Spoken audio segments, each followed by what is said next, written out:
Gravação iniciada, presidente. O lanche não chegou ainda, né? Retomando então os julgamentos do período da tarde do dia 30 de julho, a partir do item 172, grão fértil, também de minha relatoria. Trata de pedido de restituição apresentado em formulário em 30 de 9 de 2005, referente a pretensos créditos decorrentes de pagamento de multa de mora no recolhimento de PIS e COFINS efetuado com benefício de denúncia espontânea, acumulado com o PERDECOM. O interessado informou a DRF que o pedido teve amparo no 138 CTN.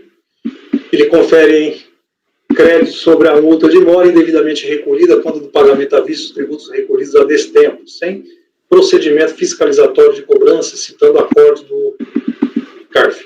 O despacho decisório apenas com fundamentos de mérito indeferiu o pleito, por considerar improcedente a dispensa da multa de mora no pagamento do tributo sob o efeito de denúncia espontânea e não homologou a compensação. Na manifestação de inconformidade, a interessada ressalta inicial que o prazo decadencial decenal para a restituição do intérprete restou incontroverso. No mérito, afirma que a denúncia espontânea é exceção à punição de pagamento e atraso e implica a exclusão da multa de mora que, uma vez recolhida, comporta sua restituição. Reafirma caráter espontâneo, o qual afasta a multa de mora por não existir qualquer procedimento. DRJ julgou parcialmente procedente a manifestação de inconformidade, tendo realizada a homologação parcial. O acordo da DRJ, em preliminar, constatou que o direito ao indébito encontrava-se prescrito, decaído conforme o voto, em relação aos recolhimentos efetuados até 30 de 9 de 2000, pois o pedido foi formalizado em 30 de 9 de 2005, consoante o artigo 1 do ato declaratório 96 e artigo 65 e 168 CTN. No mérito, com amparo em atos normativos emitidos pela PGFN, reconheceu-se o afastamento da multa de mora nos pagamentos de tributos sujeitos à homologação, nas hipóteses em que restou comprovado que a denúncia espontânea foi efetuada nos termos da legislação e não precedeu declaração de débito desse TF válida e eficaz. Dessa forma, após consulta aos sistemas informatizados da Receita, o voto consignou os valores de multa de mora que entendeu passíveis de exclusão, uma vez que os pagamentos deram-se até a data do documento formal da denúncia espontânea de tributo, conforme quadro elaborado à folha 192. Inconformado, o contribuinte interpôs recurso voluntário, no qual rebate a decisão recorrida que, em preliminar, decretou a decadência de parte do indébito. Afirma que inexistiu recurso de ofício do despacho decisório, o que o tornou definitivo quanto à decadência. Cita a seu favor o artigo 27 da Lei 10.522, artigo 34 e 42 do PAF. Posso ir para o voto?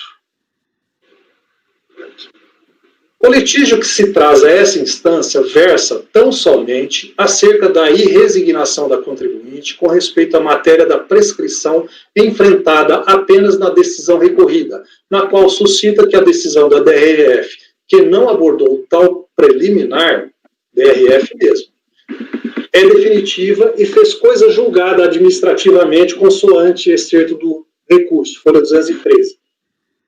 Eu leio. De clareza solar, uma vez que a autoridade de primeira instância não suscitou a decadência dos créditos pleiteados pelo contribuinte. É vedado a delegacia de julgamento fazê-lo, em virtude da coisa julgada administrativa. Sem razão a contribuinte. Matérias de ordem pública permitem de ofício seu conhecimento e enfrentamento pelos julgadores administrativos em quaisquer instâncias de julgamento, e dentre elas estão o Instituto Jurídico da Prescrição e Decadência. São tal como via de mão dupla, em que se julga a matéria em face do ordenamento jurídico vigente, seja favorável ou desfavorável às partes em litígio, independentemente de provocação, desde que o recurso atenda aos requisitos legais para sua admissibilidade. Menciono aí um acordo. Justamente na matéria prescrição e decadência, este colegiado, não raramente, vê-se diante da possibilidade de extinção de crédito tributário que sequer foram suscitados pelo interessado e que, inexoravelmente, aplica as regras do CTN quanto à decadência, prescrição, e decide a questão. Dessa forma, no pedido de restituição de indébito não seria diferente. Analisando o caso dos autos, constata-se que a autoridade administrativa, a unidade da Receita Federal, firmou-se unicamente em fundamento de mérito para prolatar o despacho decisório de não reconhecimento do direito creditório e não homologação da compensação.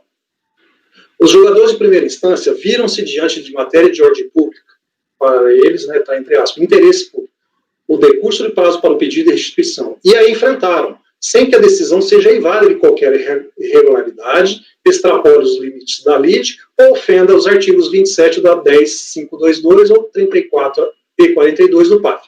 Assim, entendo pertinente o julgamento da matéria, conquanto não apreciada pela autoridade administrativa. Posicionamento que encontra guarida em julgamento neste CARF. Então, aí eu cito o voto vencedor da conselheira Maria Aparecida Martins de Paula no acordo 3402-00929 de 26 de janeiro de 2018. O Gementa diz, por se tratar de matéria de ordem pública, a análise de prejudicial ao mérito quanto à possibilidade de aplicação dos efeitos da coisa julgada ao lançamento pode ser efetuada a qualquer tempo pelo julgador, inclusive quanto ao aspecto não levantado pelo auditor fiscal autuante, normalmente quando a recorrente já apresentou suas alegações nesse sentido. Isso porque a decisão recorrida tem igualmente o caráter de controle de legalidade dos atos administrativos, cujo dever de ofício é aplicar a legislação ao caso sob julgamento, em especial em se tratando de direito creditório, no qual o reconhecimento de um indébito torna imprescindível a certeza e liquidez do crédito pleiteado.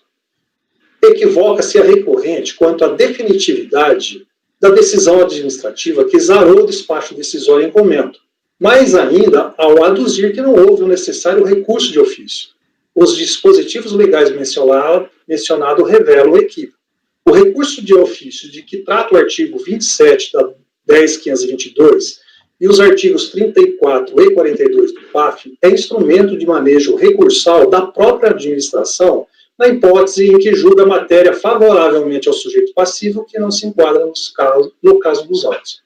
Destarte, considerando única matéria de inconformismo da recorrente a possibilidade do acordo da DRJ enfrentar de ofício a prescrição do direito à restituição do indébito, válido dos fundamentos anteexpostos para manter a decisão recorrida. E, conquanto não suscitada em recurso, a reforma da decisão recorrida, no tocante ao período considerado prescrito, a súmula CARF 91 pacificou que somente aos pedidos de restituição pleiteado antes de 9 de junho de 2005, no caso de tributo sujeito a lançamento por homologação, será aplicado o prazo prescricional de 10 anos, contado do fato gerador. Assim, considerando o pedido formulado em 30 de setembro de 2005, o prazo prescricional é de 5 anos, como decidiu a DRJ. Diante do exposto, voto para alegar provimento ao recurso voluntário. Presidente. Sim. Só uma dúvida. Exatamente qual item da pauta é esse? 172. 172. Era o que eu tinha aberto aqui. Alguém quer entrar aí, estão batendo na porta.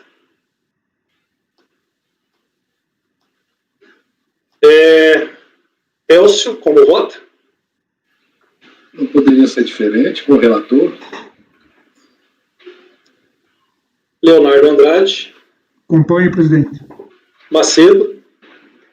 Junto, presidente. Pedro.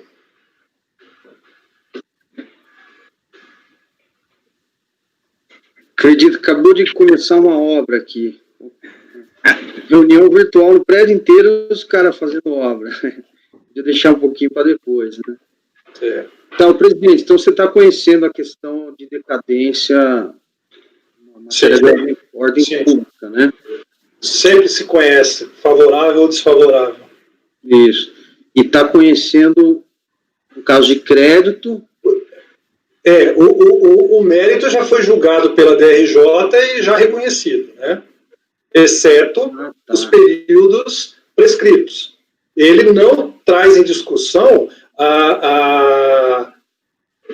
a prescrição afirmando que seria 10 anos. Ele só insiste, a única matéria de defesa dele é a impossibilidade da DRJ ter julgado, trazendo como fundamento a prescrição. Mas aí, para afastar qualquer dúvida, eu coloco a súmula CARF 91 dizendo o seguinte: se fosse enfrentar o mérito, ele não teria razão, porque o pedido dele foi após 9 de junho de 2005. Após 9 de junho de 2005, o prazo é 5 anos.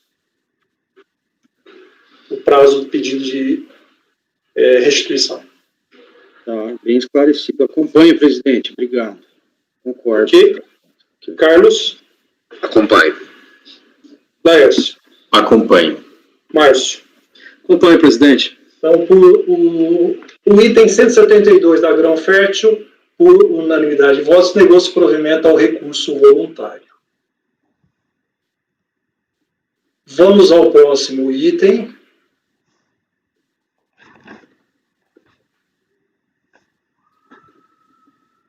O próximo é paradigma? Não. Ó, o próximo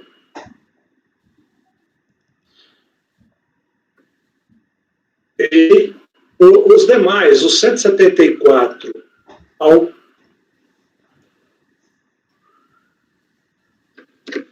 os 174 ao 176, eles se assemelham ao 173. Então, a decisão do 173 se aplica ao 174 ou ao 176. Porque o 173 enfrenta a questão do crédito básico e falta de prova. O 174 ao 176, só falta de prova. Então, no meu voto, é a mesma decisão para todos. Pode ser que a turma entenda diferente, mas aí a gente vê, não. Votando o 173 de forma diferente nas duas matérias, aí pelo menos aquela que se assemelha se aplica aos demais. Então, 173, que é o processo final 2007-40, trata-se de pedido de ressarcimento. Aqui é mercado interno. O pedido foi indeferido por meio de despacho decisório por constatar unicamente a existência de créditos vinculados à receita tributada no mercado interno, apurados na forma do artigo 3º da 10833, que não podem ser objetos de ressarcimento, mas tão somente utilizados para dedução da contribuição devida, além de evidenciar que os pedidos de ressarcimento devem se referir a um único trimestre calendário. Informou a autoridade fiscal encarregada da análise do pedido que a contribuinte respaldada em decisão judicial obteve liminar que determinou a apreciação no prazo de 30 dias. Tá, isso não interfere. Ciente do despacho decisório, a contribuinte apresenta a manifestação de inconformidade para pleitear a revisão da decisão com os argumentos. A autoridade fiscal concedeu prazo exíguo de 20 dias para a apresentação de vasta documentação requerida para análise do pedido. A documentação necessária à comprovação da rigidez do crédito foi apresentada, sendo intentada a apresentação dos demais documentos faltantes em prazo inferior a uma semana após o protocolo inicial, sendo que a fiscalização recusou recebê-los. A juntada ulterior dos demais documentos não pode obstar seu direito à análise dos créditos, consoante atesta a jurisprudência do CARF. Aduziu que, enquanto o fisco tolhe o seu direito líquido e certo de utilizar-se validamente dos créditos garantidos na legislação para abater seus débitos tributários, resta demonstrado o caráter confiscatório dessa atitude, defeso pelo princípio da vedação do confisco. O DRJ julgou improcedente a manifestação de inconformidade e não reconheceu o direito creditório. O acordo da DRJ assentou sua decisão nos seguintes fundamentos. 1. Não houve comprovação da certeza e nem da liquidez do direito ao ressarcimento em sede de manifestação de inconformidade. 2. A relação das notas fiscais não é suficiente para comprar os créditos e deferir o pedido. 3. Nos termos do artigo 15, caput 16.3 do PAF, o momento processual para a apresentação das razões de direito e provar que possui, e provas que possui é a impugnação, e no caso dos autos, a manifestação de inconformidade. 4. Os créditos apurados são aqueles previstos no artigo 3º da 10.833, ou seja, créditos básicos apropriados como insumos na produção de bens vinculados a operações de venda tributada no mercado interno, não passíveis de ressarcimento, mas estão somente utilizados na dedução da contribuição devida. Inconformado, o contribuinte interpôs recurso voluntário para que seja reformada a decisão, no qual aduz: juntou à manifestação de inconformidade notas fiscais de entrada e saída, que comprovam o correto registro das aquisições de bens de uso e demais da operação. A nulidade da decisão recorrida, pois não indicou o dispositivo legal que impede o contribuinte de restituir e compensar créditos oriundos da aquisição de produtos, bens para uso e consumo e outros débitos. Os documentos hábeis ao julgamento encontram-se coligidos ao processo da COM e notas fiscais. A legislação permite a manutenção dos demais créditos nela arrolada. Menciona o artigo 3º da 10.833, artigo 17. Ao final do seu recurso, pede, diante das razões invocadas, a recorrente requer seja reconhecido o seu direito de creditório PIS/COFINS referente à aquisição de bens de uso e consumo apurados de acordo com a 10.637, 10.833, os quais foram utilizados para compensar outros tributos e contribuições devido pela recorrente e consequente homologação dos créditos adjudicados. Voto. Preliminarmente, aduz a nulidade da decisão recorrida, pois alega omitir o dispositivo legal que impede o contribuinte oriundos da aquisição de produtos, bens para uso e consumo com outros débitos do contribuinte, sem razão a contribuinte. No voto, não só mencionou o voto nos dispositivos legais que vedam o ressarcimento, como também concatenou os argumentos, conquanto utilizou-se dos fundamentos exarados no despacho artigos 6.833 e 16 da 11, assim rejeita-se Presidente, a preliminar. presidente, Sim. a sua voz ficou falha na leitura, acho que do último parágrafo. Vamos reinicializar, né? Vamos dar um enter lá na barra.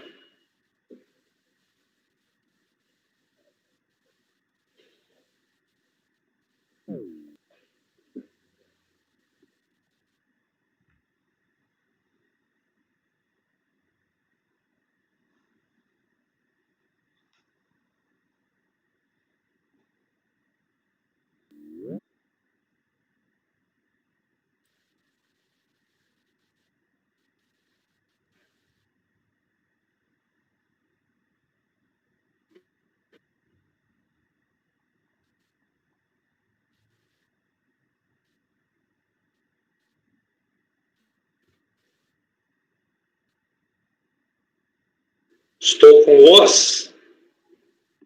Sim? Então vou ler o último parágrafo. Só configurar a imagem, por favor. Já configurei.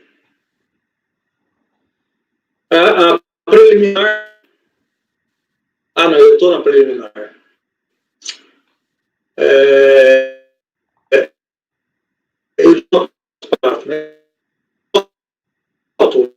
Não são que vêm também os argumentos. Presidente, está travando a sua voz.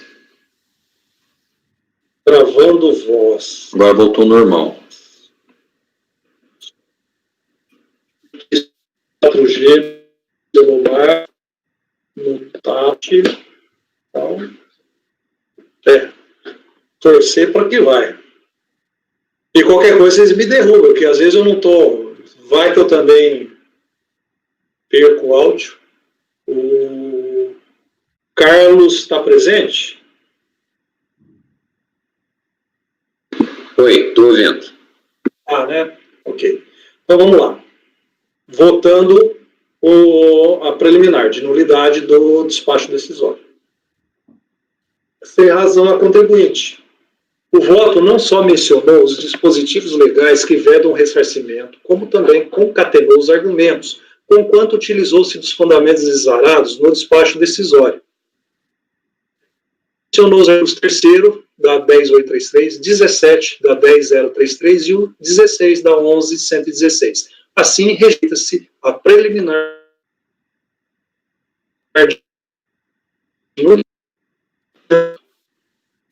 Presidente. Tá. Ele pediu, nesse caso, expulsasse ele. Não estou sendo insolente, não.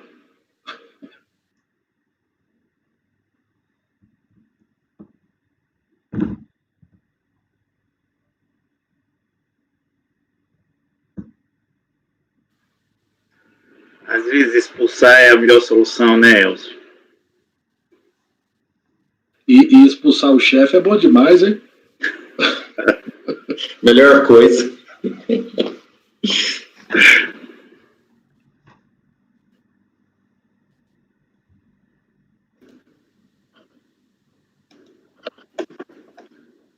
Esperar. Não tem jeito, tem que esperar um pouco.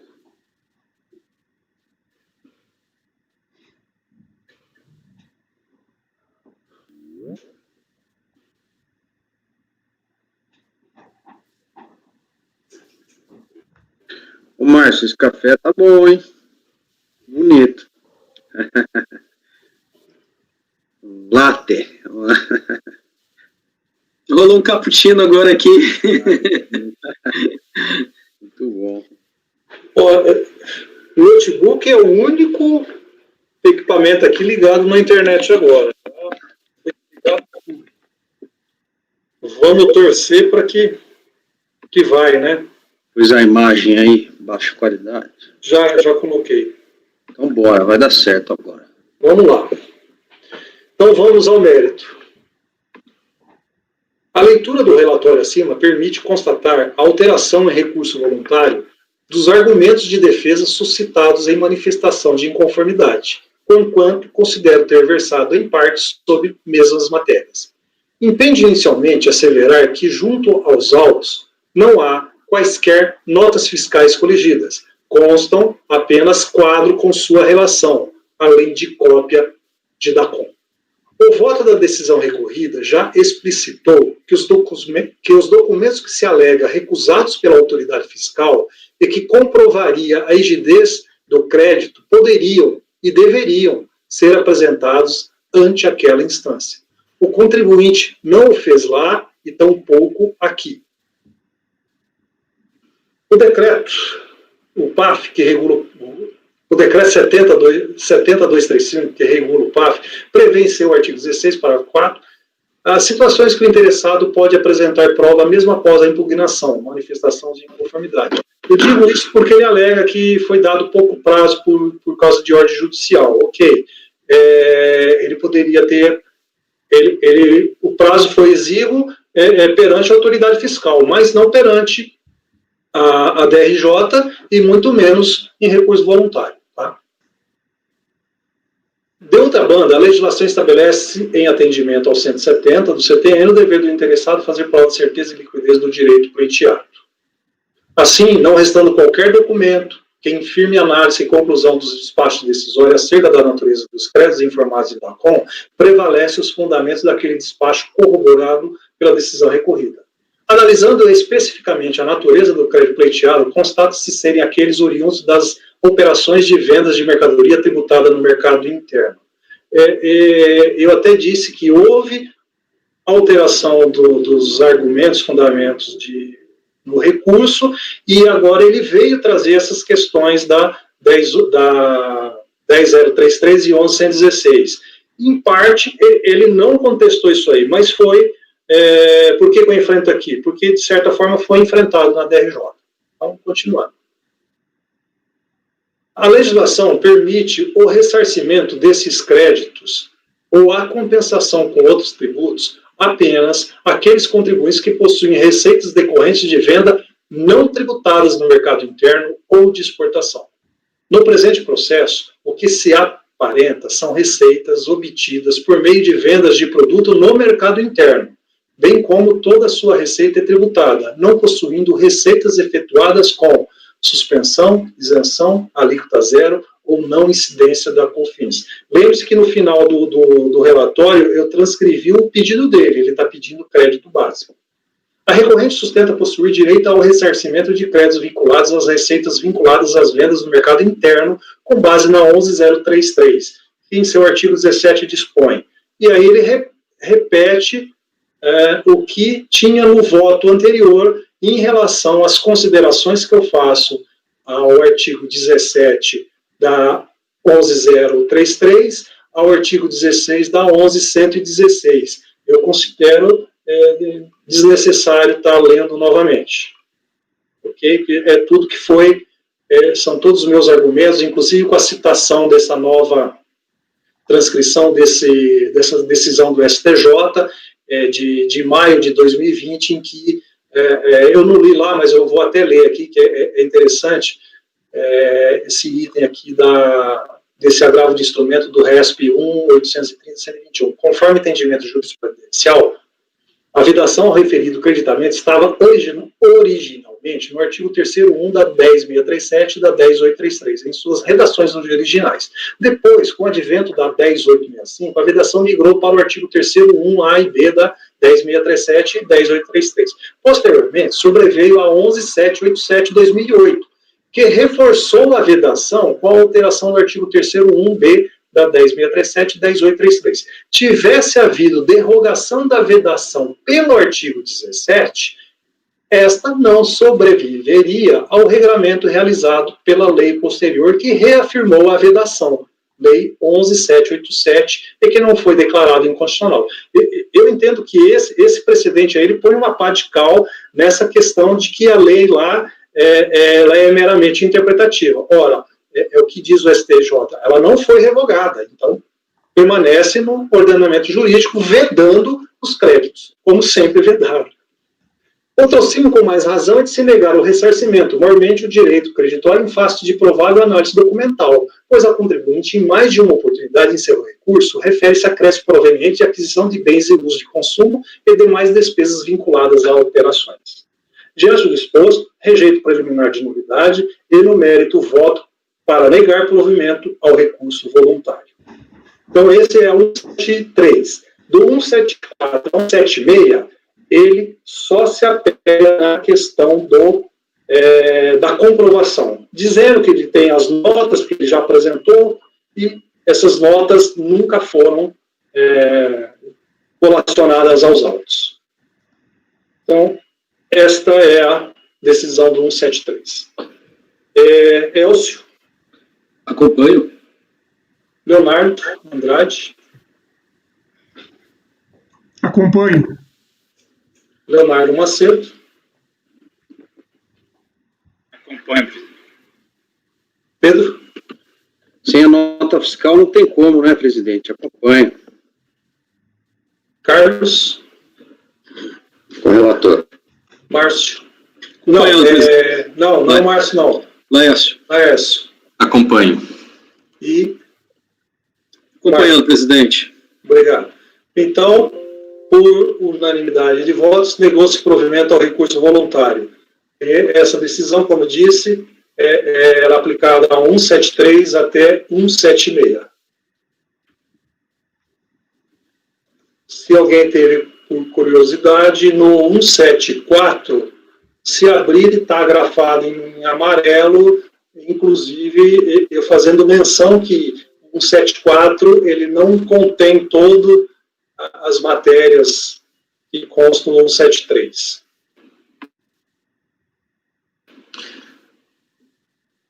Presidente, a gente pode depois fazer uma pausinha? Podemos fazer agora, que eu estou com a garganta bem ruim. Vocês já receberam o processo, tá? Só para avisar. Tá bom, obrigado. O senhor Antônio passou pela sala. Tá certo.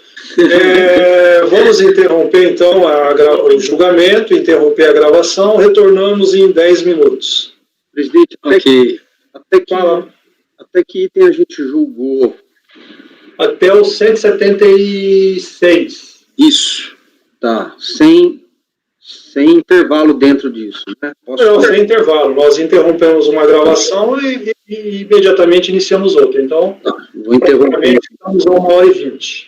Então, agora faremos o intervalo de 10 minutos. Por favor, pode interromper a gravação. Gravação interrompida, presidente.